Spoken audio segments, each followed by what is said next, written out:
We should be going. Yeah. All right, how you doing, Frank? Good to see you. Yeah, you too. Yeah, thanks for reaching out to me. I'm happy to be meeting with you. Yeah, absolutely. Sure. So, yeah, Frank, tell me a little bit about your store. How long have you guys been in business? How'd you guys get started? Yeah, great question. So my dad actually has been running this grocery store for the past 25 years. Yeah. About 15 years ago, he opened up another grocery store. So we've got two locations.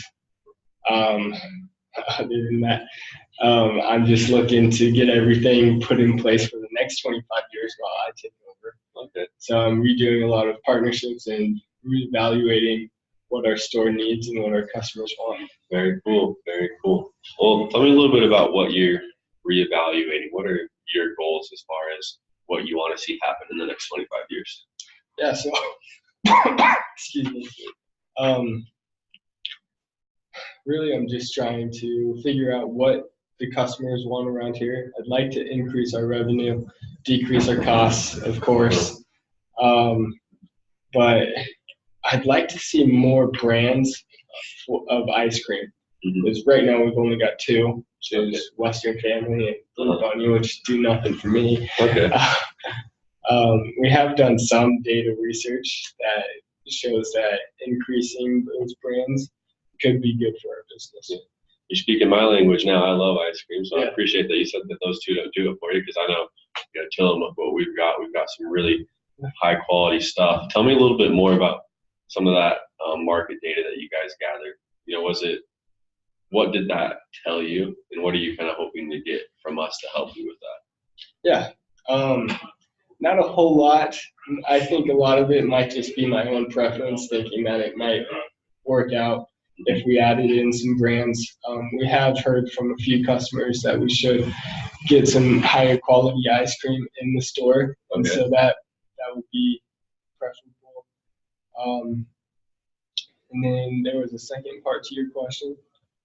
I just asked what the market data said, and then kind of what you're hoping to get from us, but what I'm hoping to get from you. Yeah, to help you with that. I mean, there are a lot of different options out there, like Ben and Jerry's. I've written to them as well. Right. So I guess I'm trying to figure out what separates you from them, why I should go into business with you versus another high quality ice cream company. But not only that, but also cheese, butter, yogurt, other products as well. I'm not as interested in those as I am the ice cream, but if that could be if you could do a good service on those products as well, then I'd be interested as well. Yeah, absolutely. That's definitely something that we can offer, is a package deal with our butters, our milks, our creams. And I guess, why would that be beneficial to you? Like, why is that appealing to have us bring in those product lines as well? I think it would increase our revenue. I think that's pretty much just the bottom line. I don't know how much opportunity cost has been for not having those products, but it's just something that I'd like to test, and so maybe start out slow and then see how it builds on itself. Okay, and just to make sure I'm understanding correctly, so is it a similar situation with your cheese and your milks and your butters that is with the ice cream, as far as not having some of the higher brand names on your shelves as well? I think so. Okay. I don't know for sure. I think so. Okay, cool.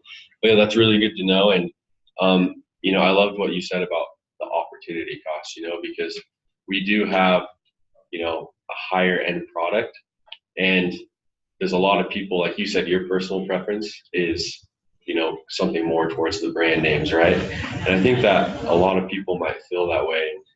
I mean, how do you think that could potentially affect your guys' revenues if somebody's coming in looking for something higher end, and then it's not available there?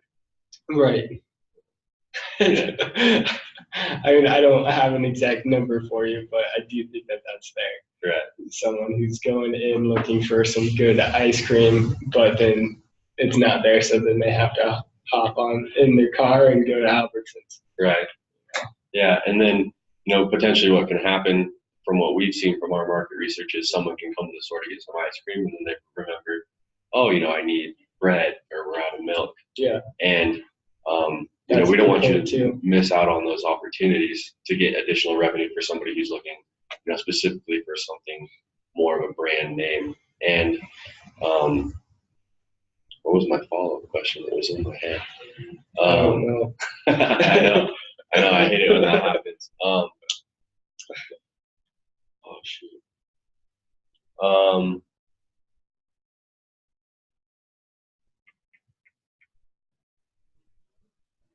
Oh, I remember now. So I wanted to ask you a little bit as well, because you talked about how revenue is important to you. Mhm. And I think that's something that, can set us apart is we do have, as a premium product, we have a higher retail value. But as far as our, wholesale value, it's not that much different from like Western Family or some of those other brands like Blue Bunny. What's your guys' current like price per unit on what you're getting for your current ice cream inventory? Like per gallon or Yeah. so per gallon we're at about $1.50. Okay. Awesome. Yeah, we're very competitive with that. We're also under $2. But like I said, we have a higher a higher retail value, which is going to increase that revenue per unit. I mean, how does that sound for you, and how do you think that would help you guys out? I think as long as people are willing to pay that higher price, then I think it could help us out quite a bit. Yeah. Yeah, and that is an important thing, making sure that people want to pay that price. And that's luckily where you have a little bit of freedom with your guys' business strategy. And you said you're kind of looking towards, if I understood correctly, to get some of those brand names in where people might be willing to pay a little bit more. Is that correct? Yeah. Cool. Yeah, I think that would be a great help for your guys' business. And if, you said you're looking at, Ben and Jerry's and some of those other guys, what would kind of you be wanting from us that might set us apart from them, aside from, having possibly the cheeses and the creams and some of our other product lines in there? I mean, obviously a strong relationship, easy to work with, great customer service in case we get a wrong shipment order or we need something quicker than usual. But that's pretty much it. Gotcha. Well, yeah, I had no problem coming here to visit with you, right? And I'm happy to come and meet with you guys and, talk to you about your 2 locations. And that's the kind of business relationship we'd like to establish with you. And if you want, I'd love to show you some of the prices on what we can do as far as our ice cream and our different flavors, as well as some of our other product lines, and see if that's something that can fit for you. Does that sound good? Yeah, let's do it. Sweet. Sounds good. Okay, thanks, man. Yep. All right. Should we just hop right into the next one or stop the recording? Yeah, let's go ahead and hop into it. Okay. Did you get a chance to read my email that I sent over to you? Yeah. Yeah, great. All right. Hey, John. Hey, how's it going? Good. Nice to meet with you. Yeah, for sure. Thanks for sending that email to me. I've got all that info ready, so we're good to go. That's awesome. You got a chance to read over it. Yeah. And that's great. Okay, perfect. I just don't like to waste any time and get straight to the meat of it, the meat of the meeting. The meat of the meeting. I like that. That way I'm not wasting any of your precious time or mine as well. So let's just get right down to it. What is the decision-making process like at your company? So excuse me. So over the group of reps that I manage as a sales manager, I get a lot of input and a lot of say as far as the decisions that are made. So for example, like a decision like this, my input is trusted pretty heavily. I've been with the company a long time. Okay. And I do have to go and talk to, some of the regional managers and even occasionally the VP of sales. But, when I get all the information and everything that I need and I come to them, essentially it's kind of like checking the box. They trust me with my decision-making skills and my analysis. So Perfect. I continue to show that to them. And do they know that you're meeting with me at this time? They do, yeah. That's awesome. What are you hoping to get out of this meeting with me today? Yeah, so I just want to see kind of what the alternative option is. As we discussed a little bit, we're just having issues with the maintenance of our vehicles, and it's starting to cut into, sales time, obviously. And we've just been doing the same thing for a long time and just kind of accepted it as a way of business. Just, it's a sunk cost. There's always going to be this happening to some degree. And so when I, met you at the conference and we corresponded a little bit over email, I, kind of opened my eyes that, well, there might be a better way to do this. So I just want to kind of hear what you got to say, see what can happen. Yeah. So you mentioned that it's cutting into your sales time. Could you tell me about how much time you think it's cutting into? That's a good question. And I tried to look at it a little bit, and it's a little sporadic just because we never know what's going to happen with the trucks. But okay, maybe let's go on average for a whole year. Okay. So for a whole year, I have it for a month. Does that work? Yeah. Okay. Yeah, absolutely. So like per month, I'd say each rep, and this, is across all of the reps. It's usually more isolated to like a certain rep. But okay. Each rep probably has at least a day, maybe a day or two, where they're kept from going out doing their sales calls because they're, having to do some type of maintenance on their vehicle or their vehicle's out. And, it might not be a full day, but, it's a big chunk of the day and they're missing some calls. Yeah. And unfortunately, that average, that's a statistic, right? Yeah. But it's really isolated to a few reps per month. So maybe Mike, Joe, and Bob during the month of March, their car keeps breaking down, and really they've got 2 or 3 days where they're completely out. Wow. Where the other guys are all fine, but then in April, it's Justin, Michael, and Henry. Yeah. That got issues with their cars. Yeah, I totally understand that. So you think maybe on average it's like 3 reps per month? Yeah. For who are out for a day? Yeah, 3 to 5, and it's usually a couple days, 2 to 3 days for like those 3 to 5 reps. Okay, so let's just go on average like 4 reps. Yeah. Are losing. So you're losing 4 days of selling time per month. Yep. Yeah, so that's 40. So 4 times 12 that's 48 days out of the year that you could get that you're losing of selling time. Yeah. What do you think you could do with those 48 days if you had those? Probably get a lot more revenue. I know my guys have complained about that.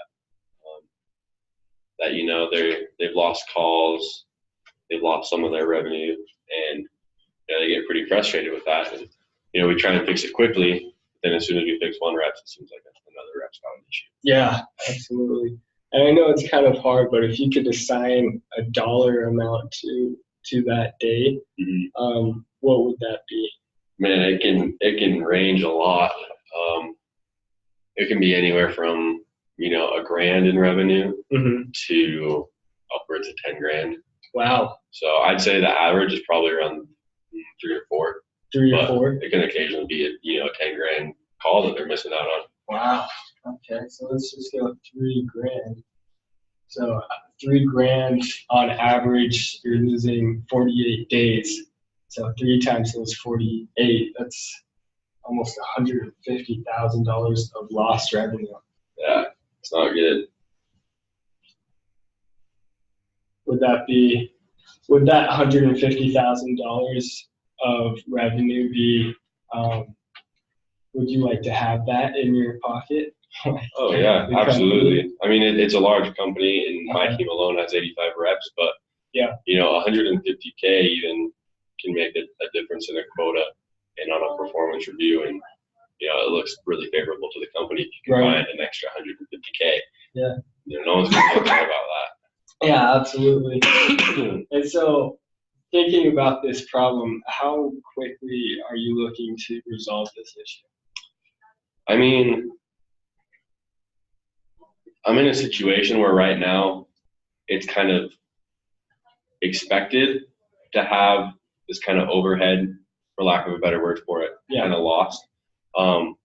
So it's not like, and I'm making my quota, I'm doing fine. But if I can, and it would depend a little bit too as far as pricing. But I mean, if we could make it work, if that's something that could be mutually beneficial to us, then as soon as possible, honestly, like why would I not want to go to my boss and my boss's boss and say, hey, I found us an extra 100 to 150K. Yeah, I'm not saying that I could completely eliminate this. Right, yeah, I understand. But I am saying that with me, I could reduce it significantly. And so that's all really good to hear.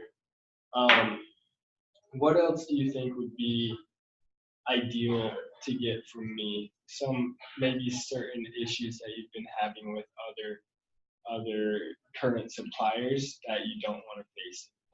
It's a good question. So yeah, right now we're buying older vehicles. That's something that you asked about in your email. So we're getting them when they're over 75,000, usually around 70,000 miles, just because that initial cost is cheap and we're buying them outright. Mm-hmm. And we immediately start to see problems because they're work vehicles. Yeah, they get lots of wear and tear. So between 100 and 125. So and a lot of the common maintenance issues are just struts, shocks, just because a lot of these stores that we sell to are out in rural communities. Mm-hmm. Basic wear and tear, servicing on. We've had a few transmissions go out even, which has been super frustrating. Do you find that that's really hard on your employee morale as well? Absolutely, yeah. Like I said, they get really frustrated when they're I mean, sometimes they get those calls back, but they don't sometimes, or they have to reschedule it out, and they get super frustrated, and to some degree they kind of get it because it's happening to everybody. Yeah. But it's like when you're serving tables, and you're having to work multiple doubles, or they're scheduling outside your availability. It's like there's things that management can do to fix that, even though it kind of comes with the territory. Anybody who serves knows that. Mm-hmm. But a really good manager would be able to fix that, and that's what I would like to do. Mm-hmm. Yeah, absolutely. Okay. Well, so it sounds just to me, just to recap, it sounds like you've got $150,000 issue that I mean, it's not terrible, but it's something that we could work on. Is there anywhere else where you feel like you're losing revenue or cost, or where you could make more money? Well, I mean, because they're older vehicles, if they were newer vehicles, it would obviously reduce some of that, repair cost and maintenance cost. And when there was maintenance, if there was, any type of way to get, what's the word? Like rentals or service cars out to our guys. Because right now, a lot of them, they have to do it out of their pocket. And that's just, wow. Yeah. So, and that they're not doing it. Like, they're not going to, at that point, it's like, well, I might not even get the sale. Yeah. I might just be sinking a cost there. So a lot of them won't do it. And that has been super frustrating to me. I don't know why the VP of sales, I've talked to him multiple times, he won't do it. But he's like, if you find a supplier who will do it, then we can do it. But he's like, we're not going to do that. The company checkbook. Mm-hmm. Yeah, makes sense. All right, so you're looking at $150,000 just in lost revenue from what you could have made in selling time, but then also the repairs, the maintenance, and rentals. The rentals, you guys aren't losing any money on because your employees are paying for that. Right. But the repairs and maintenance is a cost for your own company. Correct. How much do you think you guys have been putting into that on average, maybe monthly or yearly? Per year, probably, if we were to throw an average out there, 800 to 1,000. So let's just say it's 1,000, just make it a nice round number. Over 85 vehicles, so 85,000. 85,000, yeah, wow. Okay, so we're looking at 335. No, 235.